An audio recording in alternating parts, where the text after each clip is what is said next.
السلام علیکم. خالد مصطفیٰ کا سلام اور آداب قبول کیجیے. میں اپنے پروگرام ناظرہ کے ساتھ کینیڈا سے حاضر خدمت ہوں. ماضی کی طرح آج کا پروگرام بھی تھوڑا سا ریلیجس ہونے جا رہا ہے، اور اس میں جو مین ٹاپکس ہیں وہ ہیں میرے جنت کا تصور، کہ جنت کیا ہے، جس کا اصل تصور ہے، اور کس طریقے سے ہمارے مسلمانوں نے، اسپیشلی پاکستانیوں نے، کس طرح اس کو موڑ توڑ کے بالکل بےہودہ سا بنا دیا ہے. دیکھیے، جنت جو ہے نا، جنت کا تصور یہ ہے کہ پہلے سمجھنے کی کوشش کیجیے کہ جنت ہے کیا. جنت ایک ایسی پلیس ہے جہاں پر کوئی جھگڑا نہ ہو، اور امن اور سکون سے رہیں، کھانے پینے کی کوئی فکر نہ ہو. اور یہ ریاست کی ذمہ داری ہوتی ہے. ویسے جو اسلامک سوسائٹی کا اگر آپ ذکر کریں تو اس کے اندر یہ ضروری ہے کہ جنت کا تصور یہی ہے جو پیارے نبی نے پیش کیا تھا اور کر کے بھی دکھایا تھا. لیکن میں شروع سے آپ کو بتاتا ہوں کہ جنت جو ہے نا، اللہ خود انڈیکیشن دیتا ہے، انڈیکیٹرز دیتا ہے. انڈیکیٹرز کے سمجھنے کی ضرورت ہے کہ پہلے دیکھیں کس طرح سے دفنانے کا شروع ہوا، کہ اگر انسان مر جائے تو کس طرح دفنایا جائے. کبے کو دیکھ کر، کہ کبا اپنے ساتھی اگر مر جائے تو اس کو کھود کے اور دفنا دیتے ہیں. تو اسی طریقے سے پھر انسان نے سیکھا. اللہ تعالیٰ جو ہے نا، اس انسان کو چھوٹے بچے کی طرح سکھاتا ہے.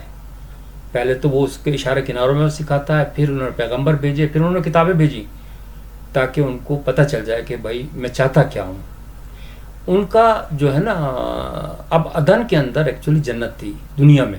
عدن ایک جگہ ہے، عدن، اس میں جنت تھی. ابھی بھی افریقہ کے اندر ایک ایسا ملک ہے جہاں پہ کوئی ڈاکٹر نہیں ہے، اور وہاں درختوں سے اس قدر خوبصورت خوشبو نکلتی ہے کہ بالکل جنت کا گمان ہوتا ہے. کوئی بیماری نہیں، سب امن سے رہ رہے ہیں. تو بیسیکلی جو ہے نا، دنیا کے اندر معاشی نظام ہے. ایکچولی جنت کا تصور ہے نا، معاشی نظام کو صحیح کرنا. حضرت عیسیٰ کو بھی اسی لیے شہید کیا گیا تھا کہ وہ جو تھے نا، اس سسٹم کے خلاف تھے، یہودیوں کے خلاف جو تھے اس وقت. تو یہودی وہ ان کو سمجھ رہے تھے کہ خطرہ ہے یہ جو ایک یعنی سمجھ ایک فیملی میں اگر پیسہ زیادہ ہو یا ایک فرقے میں زیادہ پیسہ ہو تو وہ تو کوئی بھی نہیں برداشت کرتا، کیونکہ اصل بیسیکلی تو ہر انسان اللہ کا بنایا ہوا، اللہ کے بچے ہیں سارے. تو اس لیے یہ کمیونزم بھی آیا رشیا کے اندر، سوشلزم بھی آیا چائنا کے اندر. وہ کیوں آیا؟ وہ اس لیے تو آیا کہ بھائی یہ اس طریقے سے نہیں چلے گا. تو پاکستان کے اندر بھی یہی ہوا، یہی گیم کھیلا گیا. دیکھیں، ہمیشہ ایک قوم جو ہوتی ہے نا، وہ ترقی کرتی ہے. رات میں سوچ رہا تھا کہ قائد اعظم نے جو پیغام دیا تھا نا، وہ بڑا زبردست تھا. مسلمان ایک قوم ہے اور ان کو الگ ایک جگہ بھی بنانی چاہیے. لاجیکلی بات صحیح ہے، اس لیے کہ آپ لوگوں کو تو پتہ نہیں ہے کہ باہر کتنے پرابلمس ہوتے ہیں. دوسری جو قومیں ہوتی ہیں ان کے ساتھ کمپٹیشن کرنا اتنا آسان تو نہیں ہوتا، بہت سخت محنت کرنی پڑتی ہے. ان کی سازشیں، ان کے بغض، ان کی نفرتیں، ہر ایک کی. میں کسی کا نام نہیں لے رہا، لیکن میں بتا رہا ہوں کہ بھائی، لیکن اگر آپ ایک ہی قوم ہوں، اور انہوں نے یہ بتایا کہ بھائی مسلمان اگر ایک قوم کی طرح ہیں اور ان کا ملک بھی الگ بن گیا، لیکن ظاہر ہے کہ وہ چلا نہیں سکے مسلمان اپنی حرکتوں کی وجہ سے. تو لیکن انہوں نے صحیح کیا تھا. قائد اعظم نے جو بنایا تھا وہ بالکل صحیح بنایا تھا. بات ہو رہی تھی جنت کی. تو اب جنت میں ابھی میں ایک لڑکی کا پیغام دیکھ رہا تھا، تو اس نے کہا کہ صاحب ہمیں جنت کے اندر وائی فائی فری ملے گا یا پیسوں سے خریدنا پڑے گا. اب لوگوں کا ذہن اس قدر گندا ہے. بات یہ ہے کہ جنت ہے پرہیزگار لوگوں کے لیے، یہ آوارہ لوگوں کے لیے نہیں ہے. اگر آپ یہ سمجھ رہے ہیں نا کہ وہاں جا کے گرل فرینڈ بھی بنا لیں گے اور بوائے فرینڈ بنا لیں گے، اٹ از ناٹ پاسبل. اللہ اپنے جو ماحول ہے نا آسمان کا، اس کو خراب نہیں کرنا چاہتا. یہ دنیا میں ہی ہے سارا کچھ. بالکل وہ جو تصور ہے نا کہ جنت کا، وہ مسلمانوں نے اپنے مقصد کے لیے بنا لیا کہ جی 76 حوریں ملیں گی، اور اگر ہم بس اللہ اللہ ہو کرتے رہیں، بھلی رشوت لیں، چاہے وہ کریں، زنا کریں، لیکن ہمیں کوئی نہیں پوچھنے والا، ہمیں اللہ سے معافی مانگ لیں گے، ختم ہو جائے گا. لیکن یہ ایسا نہیں ہے. جو بیسک فلسفہ ہے نا اسلام کا، وہ یہ ہے کہ جو جیسا بھی جرم کرے گا نا، اس کو سزا ملے گی. اگر میں نے کوئی جرم کیا نا تو مجھے اس کی سزا ملے گی، چاہے آپ کتنا بھی میں پیسہ کہہ دوں اپنے لواحقین کو کہ بھائی تم پیسہ دے دو، یہ کر دو، وہ کر دو، نہیں قبول ہوگا. ہاں، اللہ کی مرضی ضرور ہے کہ بھائی اس کی مرضی ہو تو الٹیمیٹ وہ ہے، ڈیسٹینیشن ہے.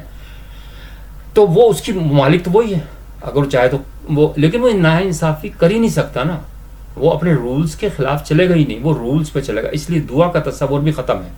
اگر آپ یہ سمجھ رہے ہیں کہ دعا ہے، دعا سے ہو جاتا ہے سب کام، دعا سے کسی حد تک آپ، یہ سائیکولوجیکل میٹر ہے، یہ ایکچولی اس سے کوئی تعلق نہیں ہے کسی چیز کا بھی. آپ کرتے رہو دعائیں. اگر دعائیں کرتے تو آج جو فلسطین تھا وہ آزاد ہو چکا ہوتا. کہاں آزاد ہے بتائیں آپ؟ کس قدر دعائیں. ابھی ایک میرے دوست نے بھیجا کہ 50 ارب ہم نے پروگرام بنایا، 50 ارب انہوں نے بھی شاید آگے فارورڈ کیا، کسی نے لکھا تھا کہ پیارے نبی کے نام کا درود شریف 50 ارب کا ان کو تحفہ دینا چاہتے ہیں. اب ایک کامن سینس سوچیے ذرا کہ بھائی وہ تو پیغمبر ہیں، ان کو تو درود شریف کی ضرورت بھی ویسے نہیں ہے، وہ تو ان کے لیے تو کوئی مسئلہ ہی نہیں ہے. یہ آپ کیا کر رہے ہیں؟ آپ جو ٹائم ضائع کر رہے ہیں اپنا قیمتی ٹائم، اس کے اندر آپ کوئی کام ہی کر لیں. میں اس کو برا نہیں کہہ رہا، درود شریف کو برا نہیں کہہ رہا. اور اگر آپ غور سے دیکھیں تو درود شریف تو یہی کہا جاتا ہے کہ آل ابراہیم پر درود بھیجیں. آل ابراہیم میں تو یہودی بھی آتے ہیں، تو پھر کیا ہوا؟ نفرتیں تو ختم ہو گئی. تو یہ سب پیسے کا کھیل ہے اور کوئی بات نہیں ہے. اب دوسرا یہ ہے کہ اب آپ سوچئے کہ صفا مروہ تو آپ کے سعودی عرب میں بنایا ہوا ہے، اور یہ یروشلم میں بھی ہے. صفا ایک پہاڑی ہے، اس کا نام میں بھول رہا ہوں، لیکن صفا ہے یا مروہ ایک ہے. تو وہاں یہودی جاتے ہیں. اچھا، ان کا یہودیوں کا یہ وہ ہے عقیدہ کہ حضرت یہ تو ہم اسماعیل کو لے کے گئے، ابراہیم علیہ السلام بڑے بیٹے کو لے کے گئے تھے قربانی کے لیے، لیکن وہ کہتے ہیں اسحاق کو لے کر گئے. بات یہ ہے کہ قربانی کا یہ نہیں ہے کہ وہ کوئی ان کو ذبح کرنے کے لیے لے گئے. یہ سمبولک چیزیں ہوتی ہیں کہ بھائی اللہ کی راہ میں ہم سب کچھ قربان کرنے کے لیے تیار ہیں، یہاں تک کہ اپنی اولاد بھی قربان کرنے کے لیے تیار ہیں. لیکن بات یہ ہے کہ دنیا کے اندر جو ہے نا آپ امن کریں. اب اگر آپ دیکھیں تو خانہ کعبہ بھی ہندوؤں کا ہی ہے. پہلے تو بوتی ہوتے تھے نا اس کے اندر، معاف کرنا مجھے اس لیے کہ آپ تو بھڑک جائیں گے کہ بھائی یار یہ کیا کہہ رہا ہے. تو ٹھیک ہے، انہوں نے صفائی کی اور وہ سب ختم کیے بیسیکلی تو، لیکن اب تو بھی بت پرستی کر رہے ہیں نا. اگر خانہ کعبہ کہ بھائی آپ جا رہے ہیں عمرے کرنے کا کیا سینس ہے؟ مجھے بتائیں. اپنا پیسہ برباد کرنے کے لیے میں برا نہیں کہہ رہا، میں کرو جتنا کر سکتے کرو. اگر آپ کا تصور یہی ہے نا کہ بھائی عمرے کر کے ہم بخش دیے جائیں گے، اس سے کوئی وہ تو آپ سمجھ لیں کہ تفریح پروگرام ہے آپ کا، زیارتیں کر رہے ہیں آپ. جو خانہ کعبہ ہے اس کے برابر میں بادشاہ کا محل ہے، وہاں زنا بھی ہوتا ہے اور شراب بھی چلتی ہے. آپ کس دنیا میں رہ رہے ہیں؟ یہ بالکل حقیقت ہے، میں بتا رہا ہوں آپ کو. خانہ کعبہ ہر چیز ہوتی ہے، حج کے دوران بھی سب کچھ ہوتا ہے. میں خدا نہ کرے حج کو برا نہیں کہہ رہا ہوں، لیکن یہ ہے کہ قرآن میں تو ذکر بھی نہیں ہے اس کا کہ وہ جو حاجرہ وہاں گئی تھیں اور وہ بچہ رو رہا تھا اور یہ وہ کر رہے تھے، کچھ بھی نہیں. یار 2+2 4 ہے. آپ جو this is the opportunity, God has given the opportunity of life. وہ اپنی تعریف نہیں چاہتا. تعریف اگر کروانی ہو، یہ تو کوئی بات ہی نہیں کہ آپ تعریف کریں گے تو آپ کو جنت ملے گی. تعریف نہیں، وہ خود بھی نہیں کہتا کہ بھائی تعریف کرو. نماز اپنی جگہ پہ ٹھیک ہے اگر آپ کا ایمان ہے، اور حلال اور حرام کا بھی میں یہی کہہ سکتا ہوں کہ بھائی اس کے اندر آپ اگر تھوڑا سا وہ کر لیں نا کہ جناب علی اکارڈنگ ٹو، یعنی کہ ڈاکٹرس، مطلب میڈیکلی اگر آپ کا کوئی فائدہ چیز ہے تو وہ آپ کھا سکتے ہیں. مثلاً وہ شیر تو منع ہے نا کھانے کو، لومڑی بھی منع ہے، جو ایسے جانور ہیں نا وائلڈ اینیملس جو ہوتے ہیں تو منع ہے جانور. اس کے اندر پورک بھی آ جاتا ہے. میں یہ نہیں کہہ رہا کہ پورک کھائیں آپ، لیکن بات یہ ہے کہ سمجھنے کی کوشش کریں کہ پورک کیوں منع کیا گیا ہے. پورک تو اللہ تعالیٰ نے خود اپنے ہاتھوں سے بنایا، تو ہم تو برا نہیں کہہ سکتے نا. کتے کو ہم برا نہیں کہہ سکتے، کتا سے اچھا جانور تو کوئی ہو ہی نہیں سکتا کیونکہ وہ محبت کرتا اپنے مالک سے. تو پورک جو ہے نا ایکچولی یہ جیسے سبزی ہے، اس کے اندر سیکشولی ڈیزائر جو ہے نا سب سے کم ہے. پھر گوشت میں ہے، بیف میں ہے، مٹن میں ہے. پہلے مٹن میں پھر بیف آتا ہے اور پھر پورک آتا ہے. پورک کھانے والوں میں جنسی تشدد زیادہ ہو جاتا ہے، تو اس کو ختم کرنے کے لیے انہوں نے منع کیا تھا کہ بھیا یہ جو ہے نا حرام ہے. حرام سے مراد یہ ہے کہ ویسے تو قرآن میں بھی لکھا ہے کہ ایمرجنسی کے اندر کوئی خدا نہ کرے زندگی ضائع ہو رہی ہے تو آپ اس کے اندر ہر چیز کر سکتے ہیں، آپ اسی اندازہ لگا لیں. ابھی پچھلے دنوں ایک پاکستانی کو سور کا دل بھی لگا دیا تھا، حالانکہ وہ مر گیا. تو ٹھیک ہے، ایکسپیریمنٹ تو کر سکتا ہے، جانور کس لیے ہوتے ہیں. لیکن یہ مولویوں کا حرکت ہے نا، یہ لے ڈوبے گی سب کو. میں آپ کو ایک بات بتاؤں، جنت کا جو تصور ہے نا، یہ پیارے نبی نے سب سے پہلے ان کے ذہن میں تھا کہ ہم ایسی اسٹیٹ بنائیں، مدینہ کی ریاست، جس میں ہر ایک کو فری کھانا ہو، فری بجلی ہو، فری ہر چیز فری ہو اور لوگ امن سے رہیں. زکوٰۃ اور اس کا خیرات کا بھی وہ بنایا تھا، نظام بنایا تھا. آپ کے پاکستان کے ایک لیڈر جو ہیں عمران خان نیازی صاحب، انہوں نے بھی وہ چرایا، اور لیکن کیونکہ نیت خراب تھی تو اس لیے وہ کامیاب نہیں ہو سکے. کیونکہ جب بھی آپ کسی کا آئیڈیا چراتے ہیں، اگر اس پہ سنسیئرلی عمل کریں تو کامیاب ہو جاتا ہے، اگر آپ کی نیت سے آئی ہو. آپ خود وہ چیزیں بیچ رہے ہیں تو لازم بات ہے. یہ وہ تو پیارے نبی تو بیچارے اتنی محنت کرتے تھے، ان کے دیکھے تو صحیح، ان کی جو بیٹی تھی وہ کس طرح گزارتی تھی، کتنے پرانے گھر کے اندر رہتی تھی، اس سے سبق سیکھیں آپ. پھر بھٹو صاحب جو تھے وہ ایک لیڈر تھا، اور اس نے بہت نیک نیتی سے کام کیا کہ کس طریقے سے اسلامی نظام قائم ہو جائے. اس نے اس کو ہر ایک کو تعلیم کا نظام بھی چینج کیا، اس نے کسٹم اور یہ وہ سارا کچھ کیا. لیکن جب بھی کوئی کام کرے گا، جیسے حضرت عیسیٰ کو نہیں کرنے دیا، تو اسی طریقے سے جب کوئی کام اچھا کرنے کی کوشش کرے گا سوسائٹی میں تو شیطان آ جائے گا. اور شیطان کس شیپ میں آتا ہے؟ مولویوں کی شیپ میں. آپ کو پتہ ہے نا کہ جب ماشاء اللہ آیا تھا ضیاء الحق کا، تو کون تھے مولوی؟ وہ جو تھے ضیاء الحق کے خالو والو تھے، رشتہ دار تھے. وہ جم کے بیٹھ گئے، جیسے اس کو بیچارے کو پھانسی دی، انہوں نے اقتدار سنبھال لیا، کوئی چیز بری نہیں ہوئی. اور آج بھی مولانا فضل الرحمان ٹائپ کے لوگ جو ہے نا، وہ آپ ان سے جنت بھی لے لیں اور دوزخ بھی لے لیں، جو مرضی کرا لیں، پیسہ دیتے ہیں ان کو. میں بالکل صاف گوئی سے بات کر رہا ہوں، میں کسی کی مخالفت نہیں کر رہا، لیکن میں حقیقت بتا رہا ہوں کہ جنت کا تصور جو ہے نا وہ یہی ہے کہ آپ ریاست میں، اب مثال کے طور پر پاکستان کے اندر کیا آپ سمجھتے ہیں کہ جنت ہے؟ یہ دوزخ ہے. دوزخ میں اور کیا ہوتا ہے؟ بچے بیچارے بھوکے مر رہے ہیں، لڑکیاں زنا کروا رہی ہیں پیسوں کی خاطر، اپنی عزتیں لٹوا رہی ہیں. ظاہر ہے کہ جب اگر پیسہ نہیں ہوگا تو وہ کیا کریں گے؟ مجھے بتائیے. کھانے کے بغیر تو رہ ہی نہیں سکتا نا. چلو اور کاموں کے بغیر رہ سکتا ہے، لیکن کھانے کے بغیر نہیں رہ سکتا. پانی اور ہوا، اور یہ تو اسے اپنے کنٹرول میں لے رکھا ہے اللہ نے، فری ہے. لیکن کھانا تو آپ کو محنت کر کے ملے گا نا. تو جب آپ کے سارے ریسورسز بند کر دیے جائیں گے تو وہ ہیل ہو جائے گی، وہ دوزخ ہو جائے گی. آپ کو اس کی احساس نہیں ہے کہ جب آپ بھوکے ہوتے ہیں نا، احساس تو ہوگا، لازمی بات ہے. جو بیچارے بھوکے ہوتے ہیں، اللہ معاف کرے بھائی، تو ان کو کتنی تکلیف ہوتی ہے، اور وہ اپنی تو برداشت کر سکتے ہیں، پھر وہ لوگ خودکشی کر لیتے ہیں. بچوں کو جو ہے نا وہ نہیں دیکھ سکتے. اگر بچے تکلیف میں ہو، چھوٹے چھوٹے بچے جو بیچارے دودھ پیتے ہوتے ہیں، ان کو اس کا تو فکر ہے، فلسطین کا تو فکر ہے کہ بھائی اسرائیل بمبارڈمنٹ کر رہا ہے اور وہ تباہ ہو رہا ہے. میں اس کو اچھا نہیں کہہ رہا، میں بھی برا کہہ رہا ہوں. لیکن میرے ساتھ بھی فلسطین کے لڑکے پڑھتے تھے انجینئرنگ کے اندر، وہ اسکالرشپ پہ آتے تھے، عیاشی کرنے کے لیے آتے تھے، انہوں نے کبھی کچھ نہیں پڑھا. اور وہ جناب علی پاکستان کے کوٹے پر آتے تھے، اپنے کوٹے پہ، اور خوب پیسے اسے لوٹ لاٹ کے بھاگ جاتے تھے. بھائی تم محنت کرو. فلسطین وہ جو اسرائیلی ہے وہ تو محنت کرتے ہیں، یہ حقیقت میں آپ کو بتا رہا ہوں. ٹھیک ہے، وہ ان کی اپنی قوم کا مسئلہ ہے، میں برا نہیں کہہ رہا کسی کو بھی لیکن مسلمانوں کے اندر جو خرابی ہے نا، کہ جو جنت کا جو تصور غلط قائم ہے نا، کہ بھائی ہمیں تو بس اللہ کو تعریف کر دیں گے جھوٹی سے اچھی، اور جناب والی 5 وقت کی نماز پڑھ دیں گے، اور پیچھے جو رشوت بھی لینا چاہیں، جو چاہے کام کر دیں، ہمیں جنت مل جائے گی. کیونکہ ہمیں پیارے نبی نے بشارت دے دی ہے کہ ہر مسلمان جنت میں جائے گا. غلط، بالکل ٹوٹلی غلط. جو جیسا کرے گا، سیدھی اصول سمجھ لے کہ جو جیسا کرے گا اس کو اتنی سزا ملے گی، اس سے زیادہ نہ کم. یہ ہے قدرت کا قانون، اس کو سمجھنے کی کوشش کریں. تو بات یہ ہو رہی تھی، اچھا تو یہ ہے باتیں. اب آپ سوچ لیں کہ اگر ہم جنت بنانا چاہتے ہیں اپنے ملک کو، تو پھر لازم ہے دنیا میں جنت ہوتی ہے. اب رہا کہ وہ ایکچولی جنت ہے یا نہیں ہے. جنت ہے. یہ جب قرآن شریف میں جو چیز آ گئی ہے نا، تو وہ تو حرف آخر ہے، وہ تو اللہ تعالیٰ کا خود کا پیغام ہے. میں اس کے خلاف نہیں ہوں کہ وہ جنت نہیں ملے گی اور دوزخ نہیں ملے گی، ملے گی، لیکن وہ پارسا لوگوں کے لیے ہے. جنت جو ہے نا وہ پارسا لوگوں کے لیے ہے. اس پہ قرآن میں بھی لکھ دیا ہے کہ ہم تمہیں پاک بیویاں دیں گے. یہ تھوڑی عیاشی کرنے کے لیے تھوڑی بھیج رہے ہیں کہ وہ آپ کو عیاشی کے لیے وہاں کھلا جناب والی وائی فائی بھی دے دیں گے اور گرل فرینڈ بھی بنا سکتے ہو. ایک صاحب آج کہہ رہے تھے، میرے ساتھ بیٹھے ہوئے تھے کافی پہ، تو وہ کہہ رہے تھے کہ یار وہاں جس چاہے عورت کو ہم ٹچ کر سکتے ہیں. یار اگر یہ سوچ آپ کے دل میں ابھی بھی ہے تو مجھے بتائیے کہ ایسی جنت ہو سکتی ہے؟ پاسبل؟ ٹھیک ہے، وہ بنا سکتا ہے، عورتوں کو بنا سکتا ہے، اس کے لیے تو یہاں منع ہے کیا؟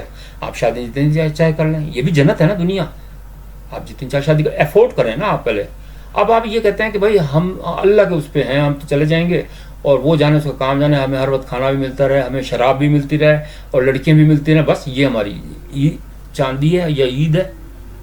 تو بھائی نہیں، یہ تصور غلط ہے.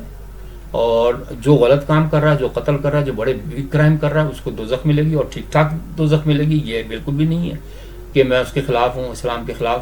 بلکہ میں تو ابھی یعنی لاسٹ انکنکلوڈ کے اندر میں یہ کہنا چاہ رہا تھا کہ اسلام، میں نے تینوں کو دیکھا، اسلام کو اور جڈازم کو بھی اور کرسچینٹی کو بھی دیکھا. میں ان کو نہیں ہوں کیونکہ وہ تو بھی ہمارے پیغمبر ہی ہیں نا. بیسیکلی تو اسلام ہی ہے، سارا مذہب تو اسلام ہی ہے نا. تو لیکن کیونکہ یار آخری جو پیغمبر تھا وہ اس پہ اسلام مذہب کمپلیٹ ہو گیا، تو یہ سچا مذہب ہے. لیکن اس کے کانٹینٹ کو آپ سمجھنے کی کوشش کریں کہ وہ کہنا کیا چاہتا ہے. تعریف نہیں کروانا چاہتا، وہ یہ کہنا چاہتا ہے کہ یہ تصور رکھو ذہن کے اندر کہ اللہ ایک ہے، بیٹھا ہوا ہے اوپر، مانیٹر کر رہا ہے آپ کو. جب آپ کو پتہ چلے گا کہ بھئی کوئی مانیٹر کر رہا ہے تو آپ کرائم نہیں کریں گے. اب ظاہر ہے کہ اس کی تعریف بھی کہہ سکتے ہیں، کہ ظاہر ہے کہ آپ ماں باپ کی تعریف نہیں کرتے آپ کے، لیکن کہتے تو نہیں ہر وقت کہ ماں باپ بہت اچھے ہیں، میرے بہت اچھے ہیں، مجھے پیسے دے دو، بہت اچھے ہو. نہیں، یہ نہیں ہے. تعریف وہ ہے کہ آپ ماں باپ کا کہنا مانیں، آپ ان کی بات کو سنیں اور پھر بڑے آدمی بنیں، محنت کریں دنیا کے اندر. اس طرح تو نہیں بنتا نا میں بڑا آدمی. اب ہم نے بھی جو تھی غربت کے حالات کے اندر بھی محنت کی. آج الحمدللہ ہم انجینئر بنے، ہائیلی کوالیفائڈ بنے. ہم نے ماسٹر کی ڈگری بھی کینیڈا سے لی اور الحمدللہ آج شان ہے. بلکہ میرا ایک ساتھ ایک دفعہ وہاں حیدرآباد کے اندر ہی ایک بیل بجی اور اس کے اندر وہ ایک لڑکا آیا اور اس کا پانی کا بل ڈال گیا. تو میں دروازہ بند کر کے واپس آیا تو ایک دم پھر دوبارہ گھنٹی بجی. میں دوبارہ گیا، اس کا وہی لڑکا تھا. کہنا سر آپ نے مجھے پہچانا؟ میں نے کہا نہیں، میں نے تو نہیں پہچانا. کہنے لگا میں آپ کے ساتھ میونسپل ہائی اسکول کے اندر لاڑا خانہ کے اندر پڑھتا تھا. میں نے کہا ہاں یار مجھے بھائی یاد. میں نے اس کو پلایا، چائے بٹھایا، چائے پلائی. کہنا صاحب ہم پڑھے نہیں تو ابھی یہ بل بانٹتے پھر رہے ہیں، آپ پڑھ لیے تو آپ انجینئر بن گئے. میں نے کہا نہیں، میں نے اس کو تسلی دی. میں نے کہا نہیں کوئی بات نہیں، یہ بھی ہوتا ہے، ایسی بات نہیں.